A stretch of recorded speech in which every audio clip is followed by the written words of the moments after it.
Ketua Dharma Wanita Persatuan Aceh Malahayati M. Nasir beserta rombongan DWP Aceh menyalurkan bantuan untuk masyarakat terdampak banjir di Desa Dayah Usin dan Menasah Mancang, Kecamatan Merah II, Pidi Jaya pada Sabtu 6 Desember.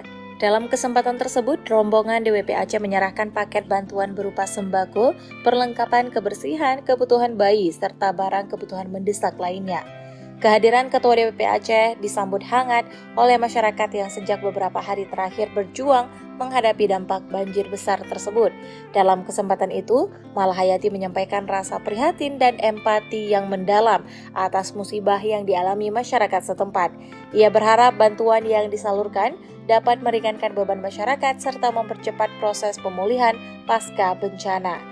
Semoga bantuan ini bermanfaat dan mampu mengurangi kesulitan bapak dan ibu dalam menghadapi musibah ini, ujarnya. Selain menyerahkan bantuan, Malahayati juga berdialog dengan warga di lokasi pengungsian serta mendengarkan langsung kebutuhan dan kendala yang mereka hadapi.